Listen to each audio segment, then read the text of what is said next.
México y Estados Unidos comparten las aguas de tres cuencas transfronterizas.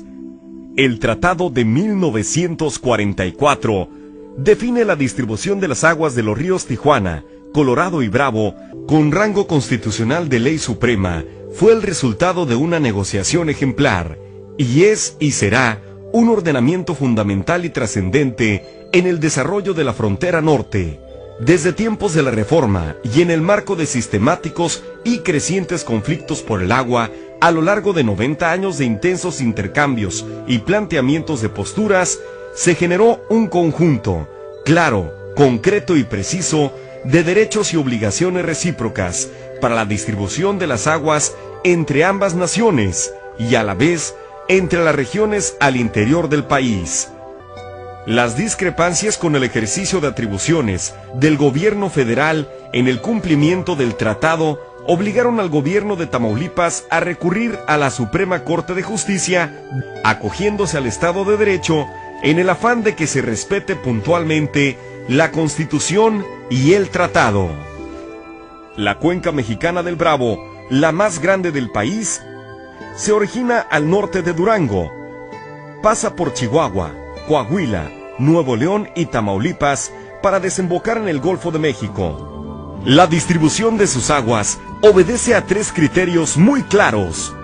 Dos afluentes de los que el 100% de las aguas se asignan a México y sin ningún compromiso para con los Estados Unidos, el río Álamo y el río San Juan. Todos los escurrimientos directos al río Bravo, no asignados específicamente o no medidos, por lo que se le define como no aforados, se asignan en un 50% a cada país. La porción mexicana de esta agua tampoco tiene ningún compromiso para con Estados Unidos.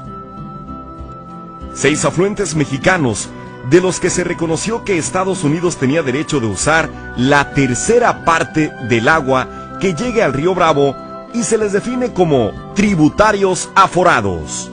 En relación a esta tercera parte de los tributarios aforados, la actuación del gobierno federal ha generado los problemas recientes.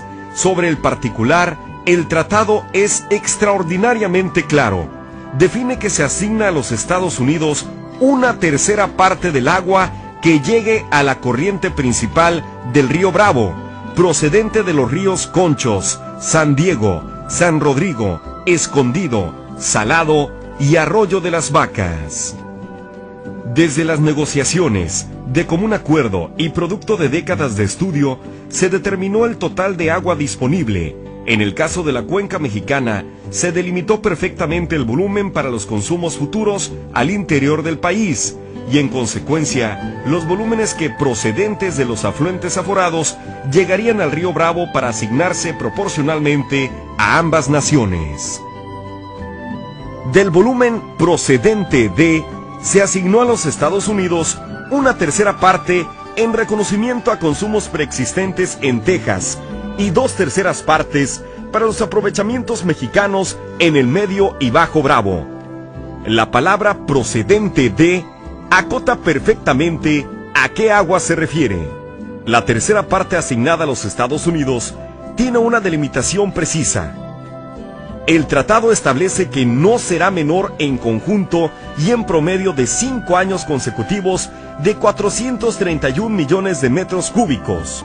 Los 431 millones de metros cúbicos corresponden al volumen de agua que, procedente del interior de nuestro país, México reconoció que Estados Unidos tenía el derecho de usar, pero en las negociaciones México sostenía que, dado lo errático de los escurrimientos, no podía garantizarlos año con año sin afectar a los derechos mexicanos, y proponía asignarlos como un promedio en caso de extraordinaria sequía que haga difícil para México dejar escurrir los 431 millones de metros cúbicos que se asignan a los Estados Unidos. Los faltantes que existieran al final del ciclo se repondrán en el ciclo siguiente con agua procedente de los mismos tributarios. Nuevamente, la palabra procedente de acota expresamente a qué agua se refiere y el texto reitera que son las mismas de las que se asigna la tercera parte a los Estados Unidos. De esta forma, el tratado salvaguarda los aprovechamientos mexicanos del Bajo Bravo. Sobre este particular, el licenciado Enrique Escoiro, abogado mexicano responsable de las negociaciones del tratado, reitera con toda claridad que el tratado estipula la obligación para México de dejar escurrir, o sea, le impone una obligación de hacer lo que está ampliamente documentado. Se tenía perfectamente calculado que si México deja escurrir la proporción prevista, la tercera parte garantizaba el volumen comprometido, como ocurrió a lo largo de más de 50 años. El problema de fondo es que, en los últimos años, México utilizó al interior del país proporcionalmente más agua de la prevista, afectando los escurrimientos al cauce principal que darían sustento al tratado. Por una administración arbitraria de las aguas, sin respetar los límites previstos en el tratado, ni la ley, que establece que evidentemente no se puede otorgar una concesión si no hay agua, y sin respetar las vedas para el otorgamiento de nuevas concesiones decretadas desde 1955 y anteriores, se dieron concesiones de más, y se generó una severa sobreexplotación de la cuenca, como lo expresa ante el Senado el director general de la Comisión Nacional del Agua, dependencia responsable de otorgar las concesiones. Simplemente yo quiero informar, y lo haré con detalle si hay la inquietud de alguno de los senadores o senadores, que esto representa una sobreexplotación, está sobreconcesionada la cuenca. El problema entra en crisis al final del ciclo 27 del tratado, en el que, sin existir sequía extraordinaria y con grandes volúmenes retenidos en las presas del Conchos, se les impide escurrir, generando un faltante a los Estados Unidos y afectando la disponibilidad para el Bajo Bravo. Por cada metro cúbico faltante a los Estados Unidos, faltan 2 para el Medio y Bajo Bravo. A este respecto, el comisionado mexicano ante la SILA, responsable del cumplimiento del tratado, expresa ante el Senado: el río Conchos tiene la presa Pico de la Higa, La Boquilla, San Francisco Madero, la presa El Rejón, la Luis León, o sea, todo el río Conchos está represado. Y lo que pasa es que tienen las llaves cerradas. No está escurriendo en el río Conchos lo que debe escurrir. Ahorita el sistema del río Conchos tiene 2.868 millones de metros cúbicos guardados. Claro que debería escurrir más, pero México debe dejar escurrir esa agua. Entonces, esa respuesta se la tiene que dar la Conagua, no yo. La crisis se torna inaceptable cuando, al margen de las estipulaciones del tratado, sin respetar los derechos ni las más elementales garantías consagradas en la Constitución, unilateralmente se repone el faltante con agua mexicana almacenada en la presa La Amistad, afectando los derechos y la disponibilidad del Bajo Bravo. El resultado es evidente al cierre del ciclo 27. En tanto, en el río Conchos existen retenidos volúmenes excedentes equivalentes a más de 2 años de sus consumos, en el Medio y Bajo Bravo no se dispone de agua para las necesidades de 1 año.